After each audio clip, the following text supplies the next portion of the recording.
Are you preparing for Praxis Elementary Education Mathematics 5003 Basic Number Theory? If so, you're going to want to stick around and watch this video and take this time practice test with me. My name is Tom and I'm a test prep expert here at Study.com and a certified teacher. In this video, we're going to do some practice problems involving prime numbers, the greatest common factor, and least common multiple, along with factors of an integer. Along the way, you will use test-taking strategies like eliminating possibilities to help you find the right answer. You'll have about 5 minutes total or 80 seconds per question, so pace yourself. We'll show each question with a timer, try to solve it before time runs out, then stay until the end for all the correct answers and explanations. Okay, let's check out some questions. Praxis Time Challenge! Question 1. What is the least common multiple LCM of 6 and 8? Is it A 24, B 48, C 12, or D 18?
Question 2.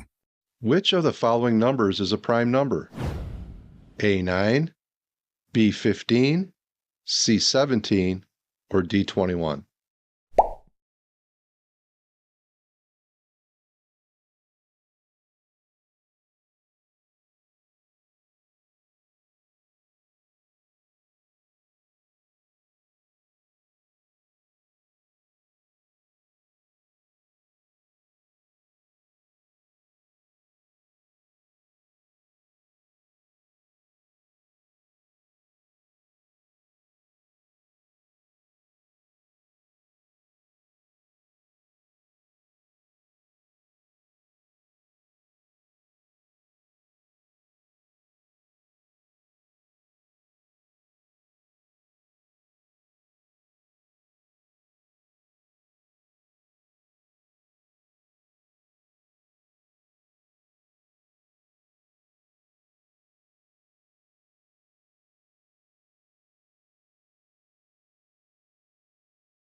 Question 3. Which of the following represents all the factors of 24? Is it A, 1, 2, 3, 4, 6, 12, and 24? Is it B, 1, 2, 3, 4, 6, 8, 12, and 24?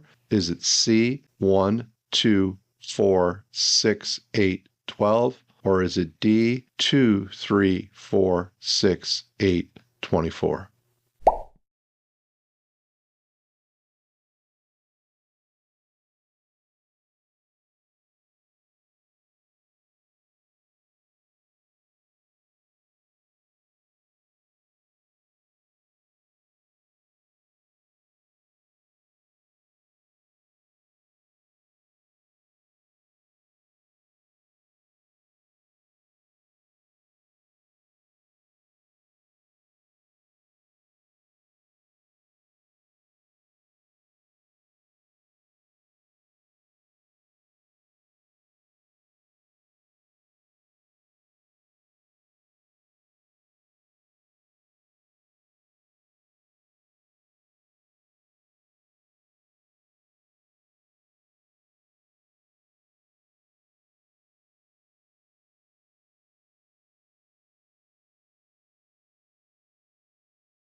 Question 4. What is the greatest common factor, GCF, of 36 and 48? Is it A6, B9, C12, or D18?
Praxis Town Challenge.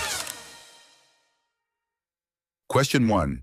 So in order to get the least common multiple of 6 and 8, what we want to do is we want to list the multiples of 6 and the multiples of 8. So let's start with 6. So we have 6 times 1 is 6, 6 times 2 is 12, 6 times 3 is 18, 6 times 4 is 24, 6 times 5 is 30. So let's start with the list of 6, and then let's do the multiples of 8. So we got 8 times 1 is 8. 8 times 2 is 16. Now we can see in this case here that 12 is a multiple of 6, but it's not a multiple of 18. So we can eliminate the 12. 8 times 3 is 24. We can see that 18 is a multiple of 6, but not a multiple of 8, so we can eliminate 18. And we can see our answer. So the least common multiple is the smallest number that both 6 and 8 divide into. And the correct answer here is 24. 48 is a multiple of 6 and 8, but it's not the least common multiple. So that's why choice B is eliminated. So the correct answer is A. Question 2. Which of the following numbers is a prime number? So a prime number's factors are only 1 and itself. So when I look at 9, 9 has factors 3 times 3. So that is a composite number. So that's eliminated. Same thing with 15. 15 is composite because 3 times 5 is 15. 21 is also composite because 3 times 7 is equal to 21. So the correct answer here is choice C, 17, whose only factors are 1 times 17. Question 3. Which of the following represents all the factors of 24? So what we want to do here is we want to find all the numbers that will divide into 24, leaving a remainder of 0. So if we think about this, 1 times 24 is equal to 24. 2 times 12 is equal to 24. 3 times 8 is equal to 24. And 4 times 6 is equal to 24. So that means that if we list our factors here, we would have 1, 2, 3, 4, 6, 8, 12, and 24. So we can see on here some of these are missing on here. So choice D is missing the value of 1. Choice C is missing 24. Choice A is missing the 8. So the correct answer here would be choice B. Question 4.